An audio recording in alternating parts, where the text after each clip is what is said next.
hello. It's nice to see you again. Likewise. Like a lot has happened in the last few months since we've seen each other.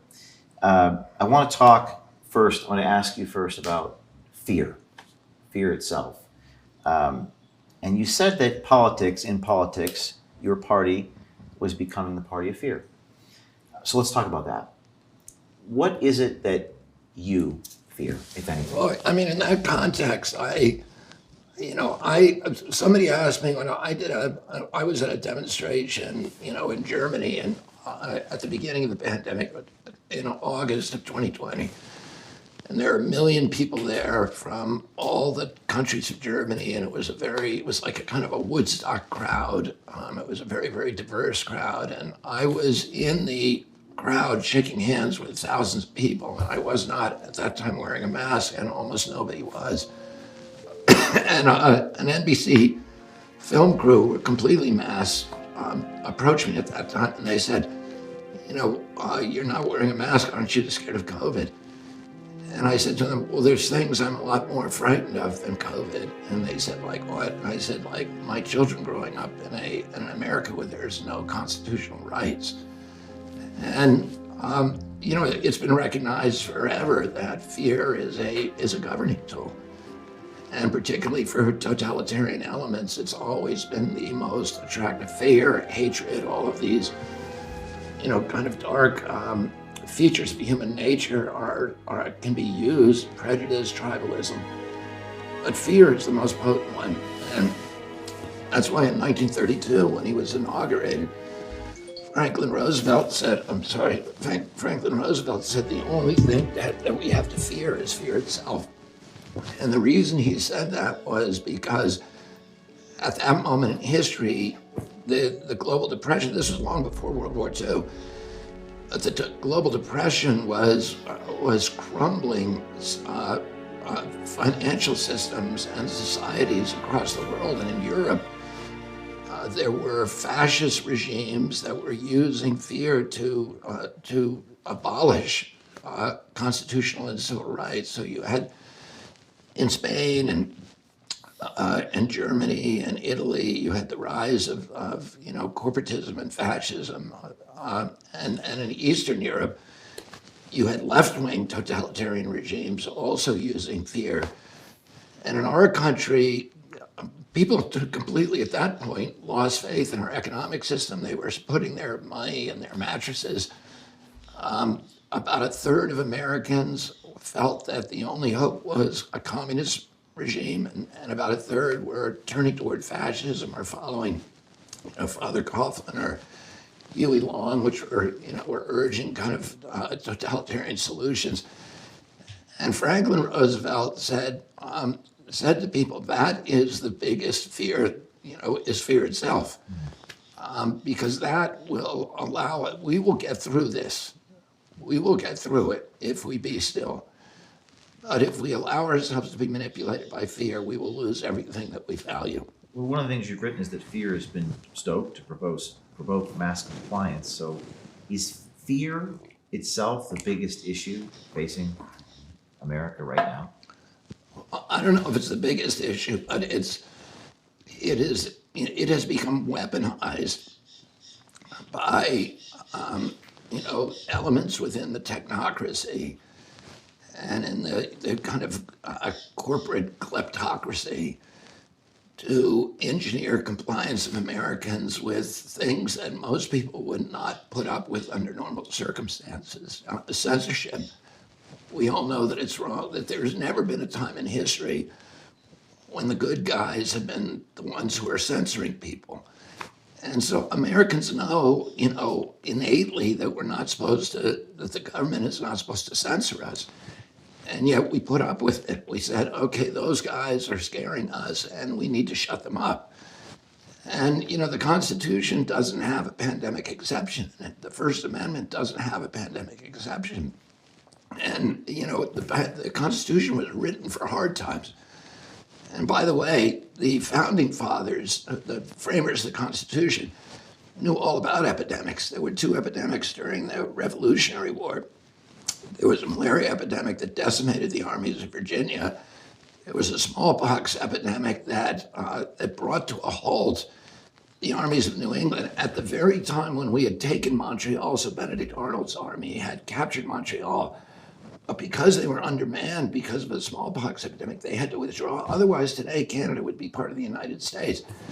And everybody knew that. The framers of the Constitution knew, what had happened, that these illnesses had really injured the American war effort. And then between the end of the Revolution and the ratification of the Bill of Rights, which is about a 9-year period, there were epidemics in every city in our country that killed tens of thousands of people. There were smallpox epidemics, cholera epidemics in Philadelphia, Boston, New York, and cholera epidemics that took tens of thousands of lives.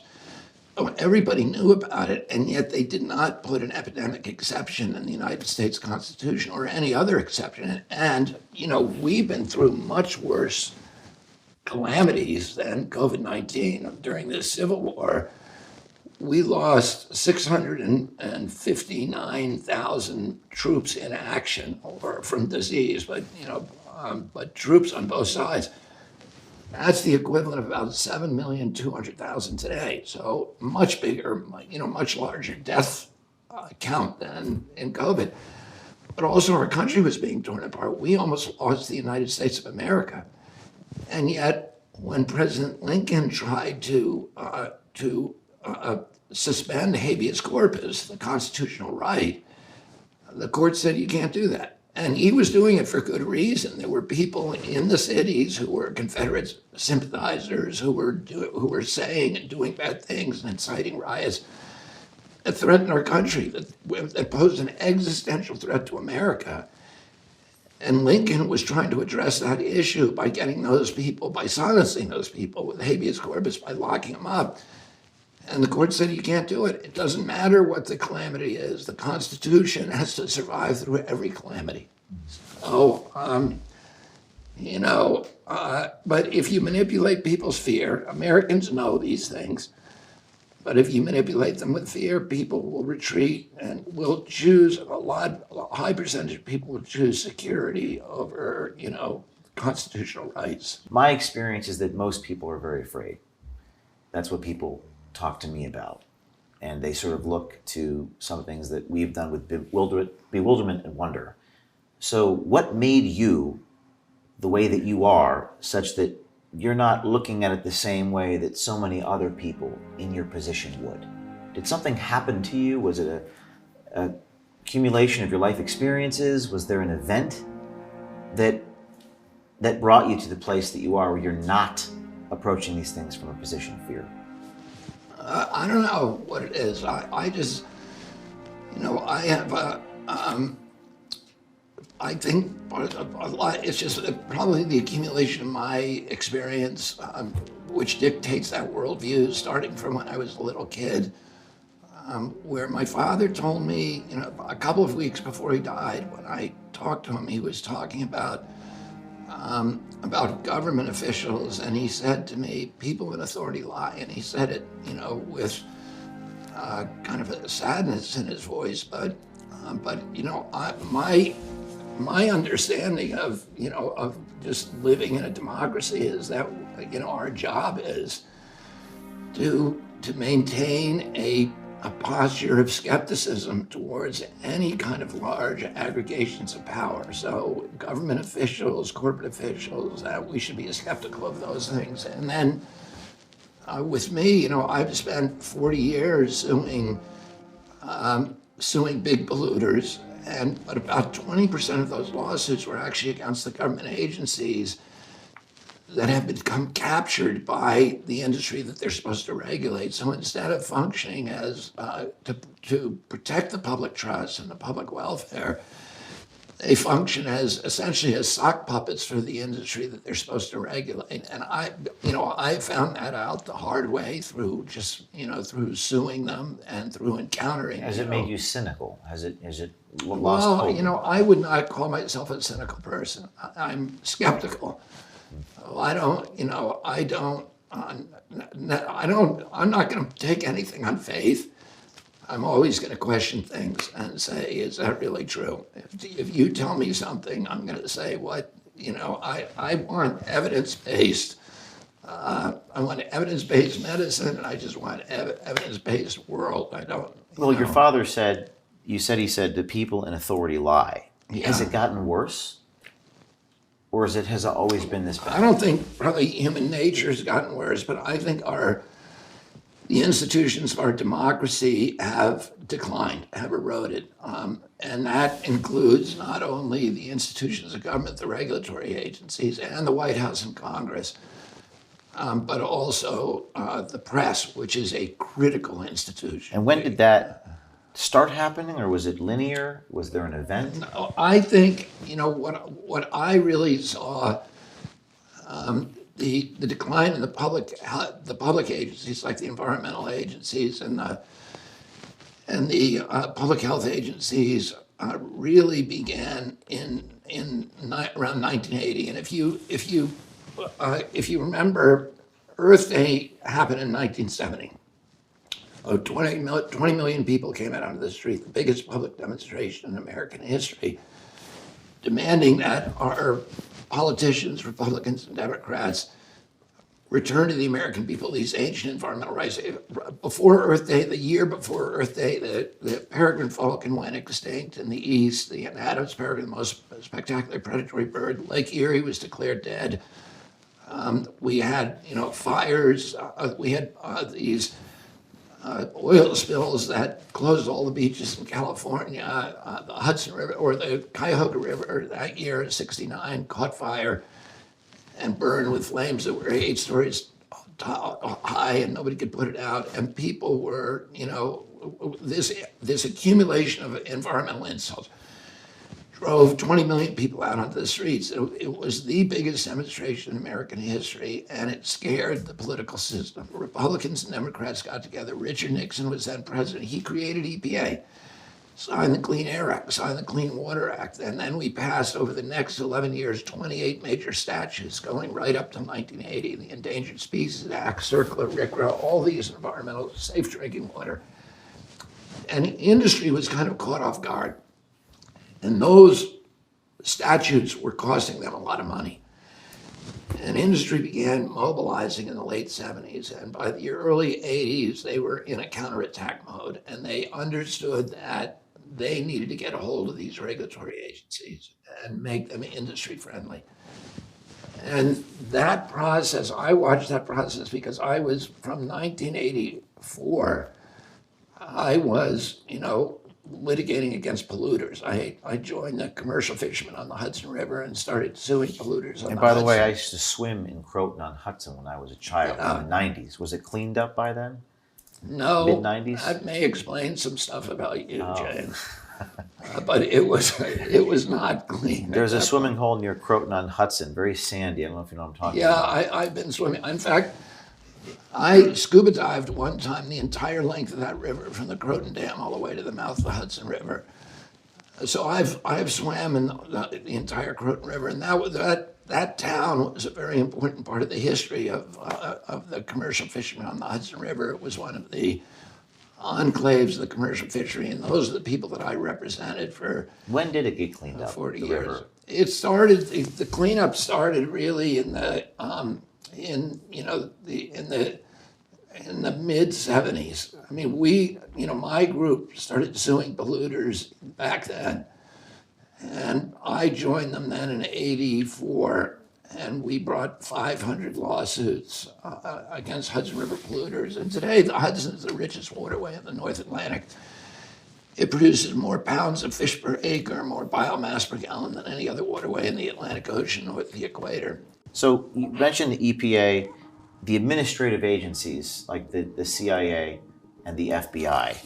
And your uncle, John F. Kennedy, expressed desire to, quote, splinter the CIA into 1,000 pieces and scatter it into the winds, unquote.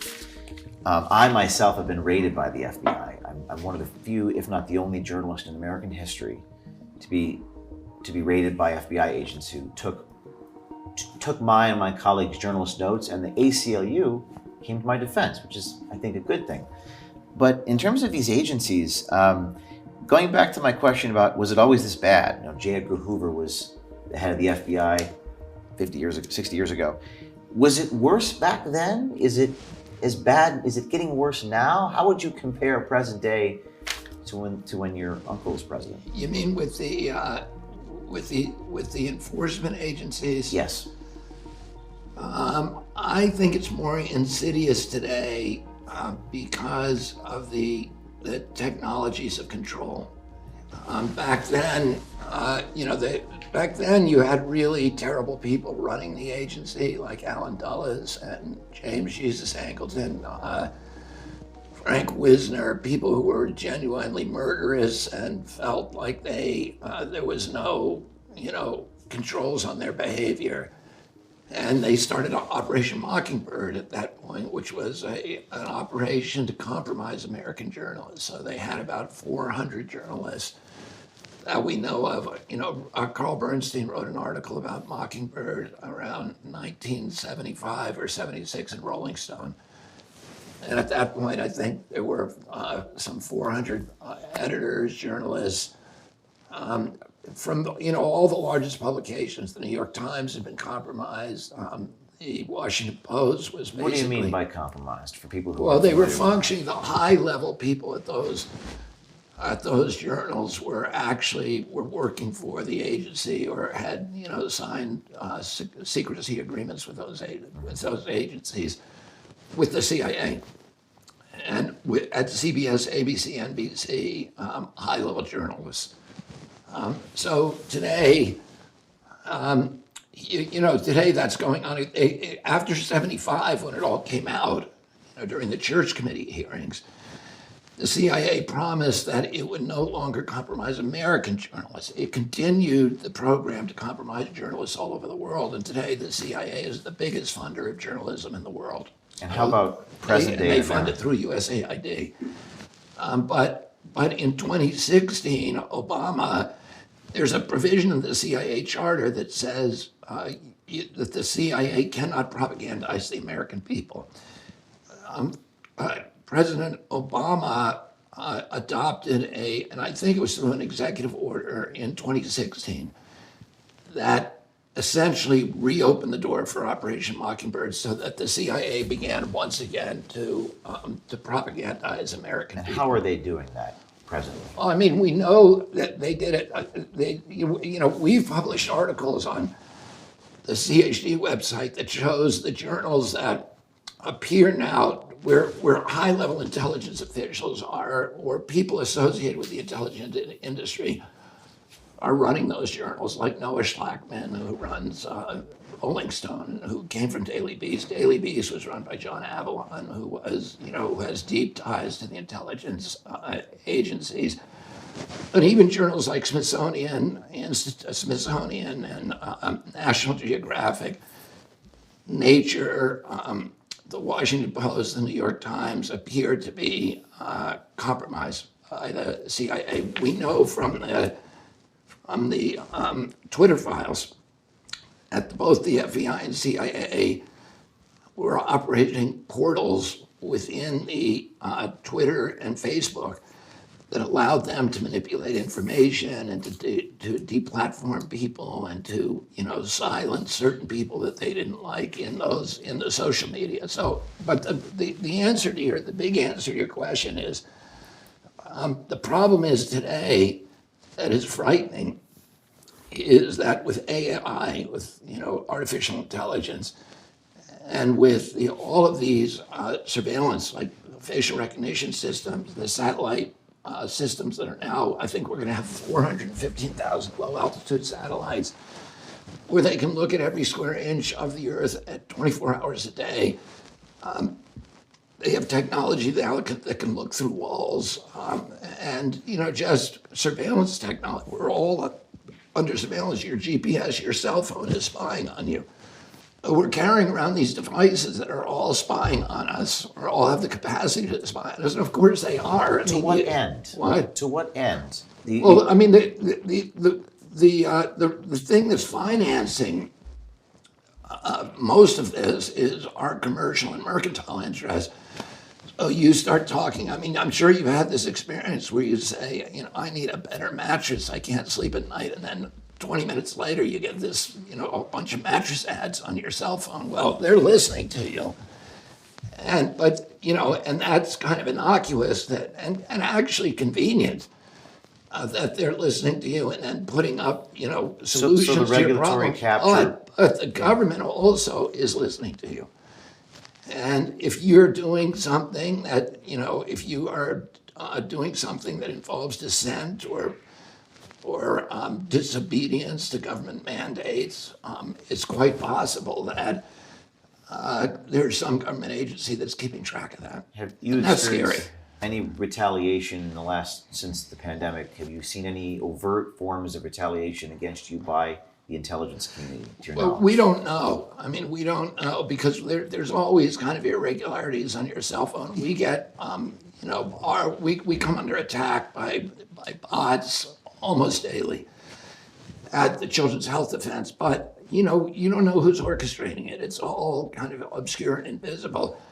But here's what we do know is that the British intelligence agency, MI5, said publicly that they are treating people who are vaccine dissidents as terrorists. So they're going to MI5 made an announcement that they were going to release their cyber warfare techniques that were designed for controlling terrorism on people who were what they called anti-vax in foreign countries. Now, the CIA technically is not supposed to be spying on Americans in America.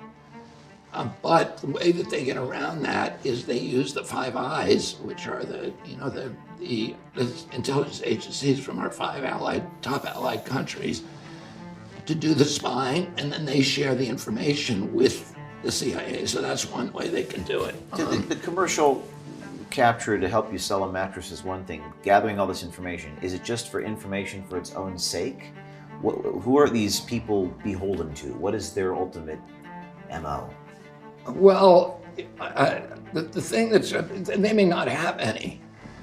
They may just, there may be no sinister motive at this moment in history. The problem is that once you put that power, once you give that power to a government, it will, and this is a solid rule, any power that the government has, it will also ultimately abuse to the maximum extent possible. And it will never give back voluntarily. And, the last rule is that nobody ever complied their way out of totalitarianism. So we're all going along with it. And we don't know. And if Edward Snowden had not come out, we would not know that any of this was going on, that our telephone calls are all being monitored, that our text messages and emails are all being monitored and stored in these big data centers in Utah, and that there's nothing that you do that is private anymore. And until that moment, Americans assumed that the government was not spying on them. So now the question is, they may not be doing anything bad with it now, but if at any moment that could change. Well, there's probably more Ed Snowdens out there. I think that you also said that 90% of the people in these agencies are likely good people. I've said something similar. Probably most of the people are good people, but they're stuck in the system. You also said that in the 3 years since the pandemic, you write in the book that I reread this past week about Anthony Fauci, you said that Americans have had this naive idealism that makes them reluctant to believe that their government's COVID policies were grotesquely ill-conceived. I feel like people are waking up. That's from my position. Do you think people are becoming less naive since the pandemic, that they're being shaken awake? I think there's more skepticism particularly about the medical agencies, the public health agencies. That CDC lost a lot of credibility. Which is good because CDC doesn't deserve the credibility at this point. People should be skeptical, and we need to be skeptical to protect ourselves and our children. It's bad overall because, we really should be strengthening democratic institutions and strengthening public faith in democratic institutions. But the way you do that is by making those institutions trustworthy. not by lying to people. So, and until that happens, it's good for people to exercise skepticism and mistrust. But when I reread the Fauci book, I couldn't understand how a man like that was so effective. It doesn't strike me as a particularly charismatic guy. Maybe he's charismatic behind it. But where does he get the source of so much power and Fauci Listen, resiliently going through all those things? there's so many famous scientists at CDC, like William Thompson, at NIH, like Bernice Eddy, one of the most famous scientists, female scientists in American history, who discovered that there was a carcinogenic virus in the polio vaccines, a virus called SV40, simian virus 40. That was given to 100 million American kids of our generation, my generation, which now has 10 times the soft cancer rate of the previous generation. So we were given and she exposed it. And she was punished by that and essentially forced out of the agency. It's really a national scandal what happened to her. John Anthony Morris, the same thing with him. He revealed problems with the flu vaccine and he was driven out of the agency. There are, and they, the locks are changed on their doors. They're forced out of their laboratories. Their telephones are taken away. This is what happens to people who interfere with the mercantile ambitions of the agencies of the corporations and industries that those corporations regulate. I mean, those agencies regulate. So if you do something that offends the pharmaceutical industry or interferes with its profit taking, you're going to be punished in those agencies. Conversely, the individuals who are reliably in the tank with the industry, who are carrying water for them, people like Anthony Fauci, are people who rise inexorably to the top and then remain there for generations. So, here you have a public official who's been there for 50 years, the highest paid official in the United States government, much higher paid than the President of the United States. And he's there for one reason, because he knows how to serve agency ambition. He's taken that agency that was the gold standard for scientific research and essentially abandoned the mission of trying to figure out why are Americans so sick, and adopted instead a new mission, which is to develop, to be an incubator for pharmaceutical drugs for the agency. And when it develops those drugs at NIH and then farms them out to a pharma company, it gets to collect royalties. So NIH is collecting billions of dollars on the Moderna vaccine, which they developed. And people who work for Tony Fauci, 4 to 6 individuals who work for him, have march-in rights for those patents so that they will collect now $150,000 a year for life. And their children and heirs will collect that money as long as that vaccine is being sold. Oh, you have an agency where that has these commercial, benefits that have overwhelmed their regulatory functions. And if you're going to get $150,000 a year for life, and you're the regulator, do you think you're really going to be regulating, or are you going to be promoting? They are promoters of pharmaceutical drugs. They're not regulators anymore. We saw that with a story we did on a guy named Christopher Cole, who was an FDA official, who said precisely that. And the media is supposed to be skeptical. I don't remember as a child, I grew up in the 90s, I don't remember if I saw it on television, but maybe you could tell me when it started with networks go to commercial break and it says, brought to you by Pfizer. Has that been happening for decades? Well, a big change happened, James, in 1997, when FDA changed its policy and allowed direct-to-consumer advertising by pharmaceutical companies on TV. That was not allowed before.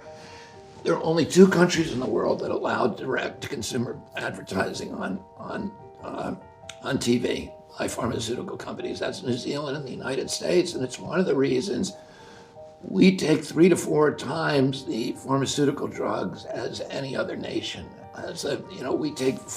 Americans on average are taking 4 pharmaceutical drugs, and Europeans are taking 1 or none.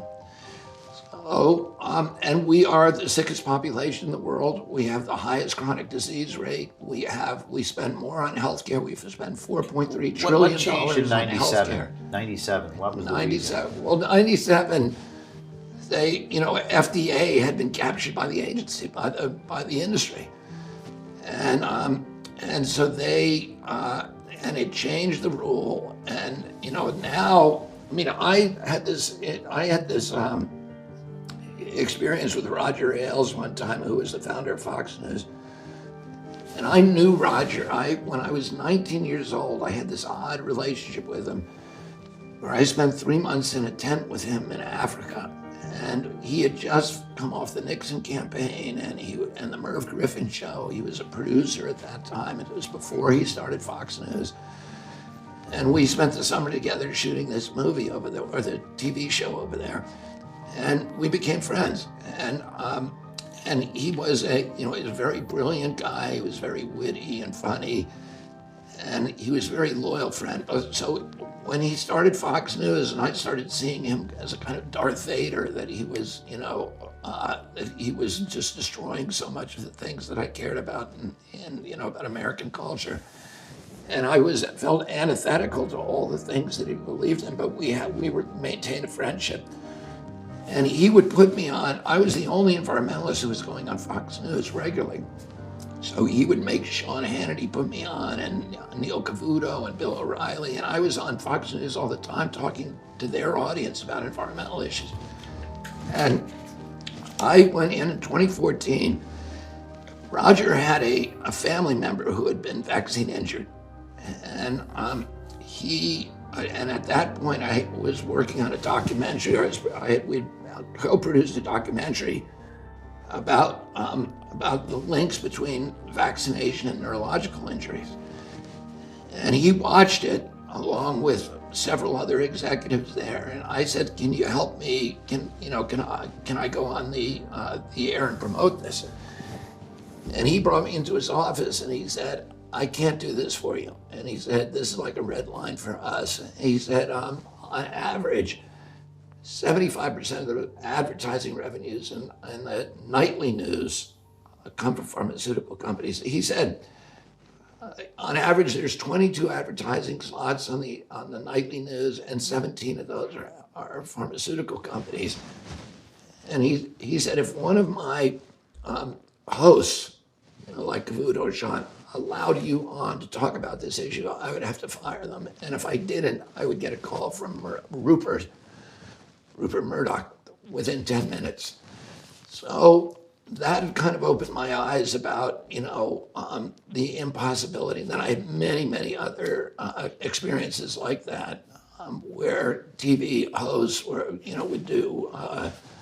Jake Tapper I did in 2005 a Rolling Stone piece on mercury and vaccines, and Jake Tapper worked with me for 3 weeks shooting an exclusive documentary on this secret meeting that between CDC and all the pharmaceutical agency, or the pharmaceutical producers and WHO, where they had done their own studies that showed that vaccines were causing the autism epidemic, and they had a meeting to try to hide it from the American people. It was called the Simpsonwood Conference, and I did an article, a prize-winning article in Rolling Stone. Jake Tapper did an accompanying documentary to, not a documentary, but a segment, a long segment to document, that I gave him an exclusive. The night before it ran, it was scheduled to run, which was the day the Rolling Stone article came out. He called me and he was completely discombobulated. And he said, meaning the corporate offices, just killed that story. They said, we can't run it. And he said, it's the first time corporate's ever interfered with my journalism, and I'm outraged. And then the next day I called him and he wouldn't answer the phone.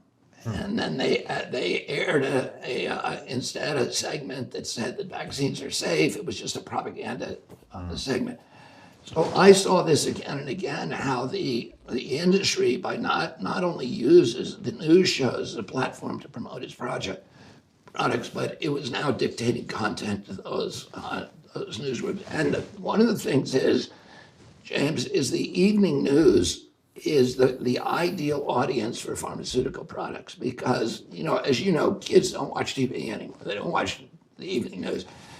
The people who are watching those news shows are people who are my age, and these are the people who are taking all the pharmaceutical drugs. They're sort of, they're senior citizens who are all hooked on pharmaceutical drugs. So that is where all the pharma ads are going. And so, that's why you see at the end of every news, brought to you by Pfizer, brought to you by Merck. And, what I've said is Anderson Cooper is getting $13 million a year salary. But if you actually look at the revenues, probably 70 or 80% of that is coming from Pfizer. And so who is he really working for? Is he working for the public interest? I don't think so. And it's not that Pfizer is, writing his scripts and dictating stuff, but he knows where the boundaries are, what he can and cannot say. And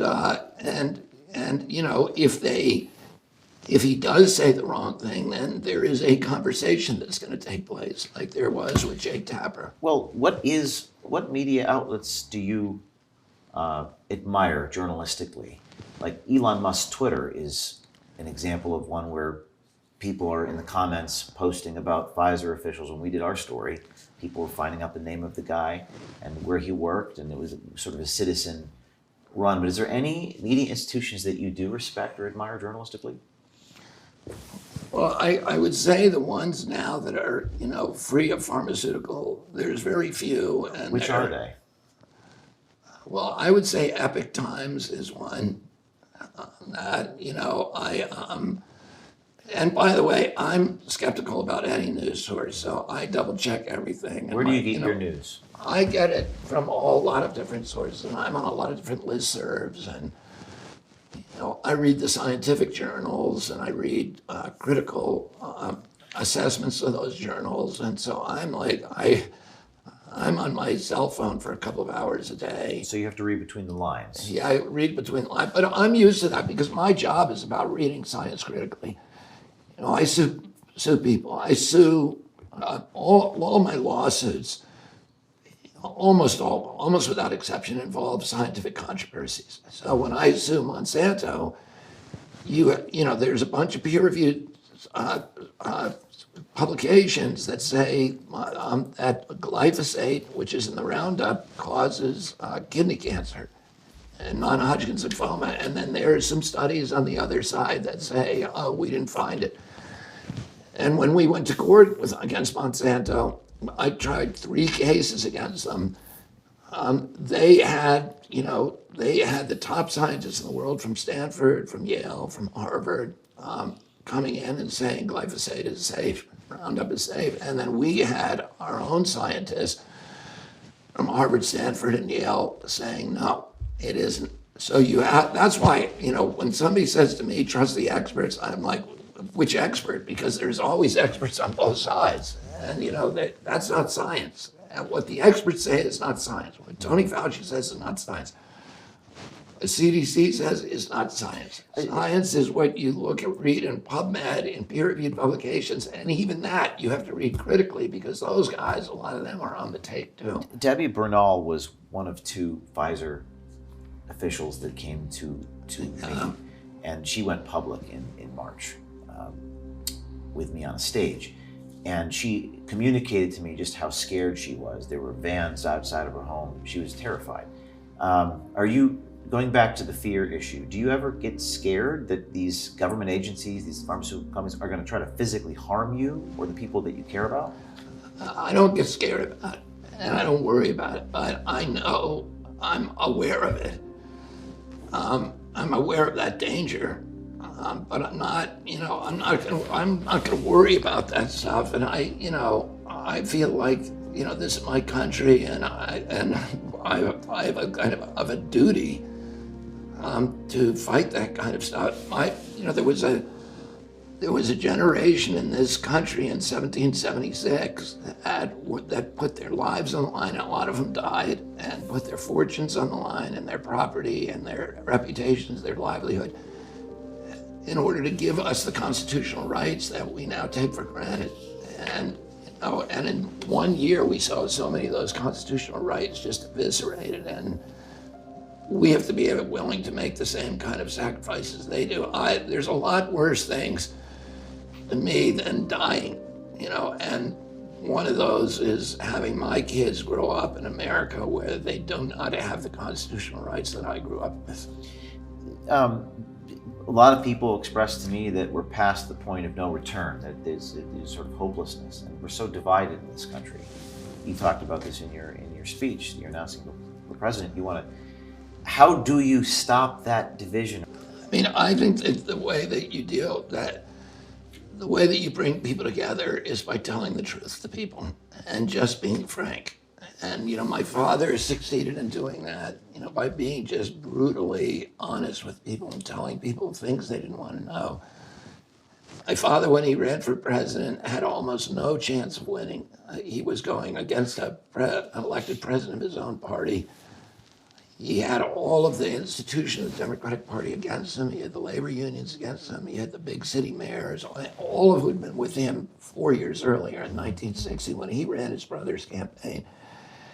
He had the liberal media against him, including the New York Times, the Village Voice.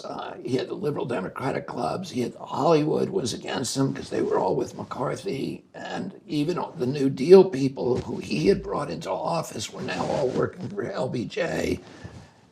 And nobody wanted him to run for president, but he did. So he ran for moral reasons because he could not support the war. And so he could not support LBJ. But it allowed him to tell the truth. It freed the hopelessness of his campaign, freed him, liberated him to tell the truth. And he kept telling people things they didn't want to hear. And then, the last day of his life, he won the South Dakota primary and the California primary, the most rural state in our country and the most urban state. And the people who lined the railroad tracks, when we took his body from New York to Washington, D.C., there was 2 million people on those tracks, and they were every color. It was a cross section of America. It was white, black. It was Catholics, priests, and rabbis, and nuns, and military people and hippies. And so he was really able to unite the country by doing this experiment of just telling the truth to people. And I think, we need to do that, and we need to look for the values that we have in common rather than the issues that are driving us apart. You told Yahoo News a couple years ago that you went through a spiritual revolution. You said you struggle with addiction. Tell me what that revolution was. What do you mean when you say spiritual revolution? Well, I don't know if it was a revolution, that I call it a revolution. I had, like many people, a spiritual realignment. And that's really part of recovering from addiction. I mean, the whole 12-step program is based upon a sort of a structure for inducing a spiritual awakening or a spiritual realignment. Bill Wilson, who was the founder of AA, had a correspondence with Carl Jung, and Carl Jung had treated thousands and thousands of alcoholics and said they were hopeless, that they could not recover. And when he was asked, has it ever happened, he said, only in rare cases where there's a complete spiritual realignment. And that's the only way that you can recover from alcoholism, that you can live, that you can live a sober life. And so Bill Wilson, through a lot of, through many kind of paths, discovered a method for inducing spiritual awakenings, and through going through the 12 steps, and then also by helping other alcoholics, which is part of that. How old were you when you? I got sober when I was 28. 28. Mm-hmm. Do you think you can actually pull this off? Do you think you can win? Are you an optimist? I do believe I can win, and our polling, our internal polling shows, is very, very What is optimistic. it right now, as of this week? Well, our internal polling shows me beating Trump 8 points.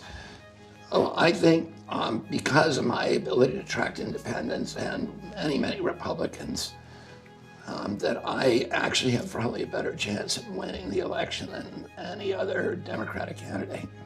And you would consider yourself an optimist, a Yeah. hopeful person. Yeah, I mean, I don't know if I consider myself an optimist, but I try not to go into too much optimism or pessimism. And, the way that I live my life is to not have expectations about the future.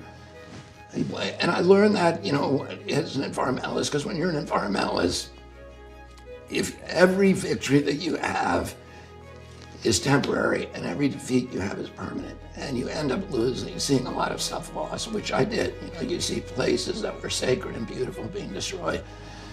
You see species disappearing. You just see things that are going wrong. So it's like this too shall pass, sort of. Well, a lot of environmentalists burn out because they get so crushed by these, and I just didn't want that to happen. So I said, I'm going to focus on my own conduct.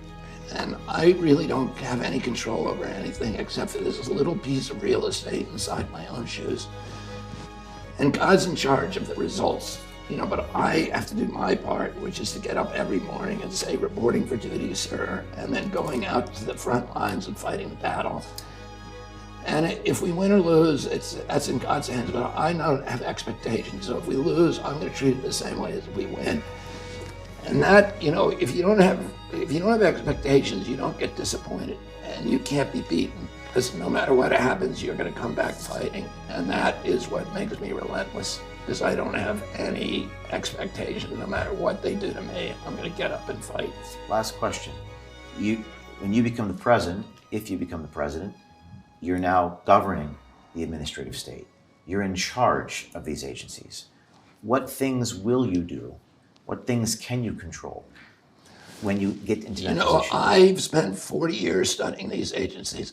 I have a PhD in how to unravel the corrupt corporate cultures that are dominating these agencies.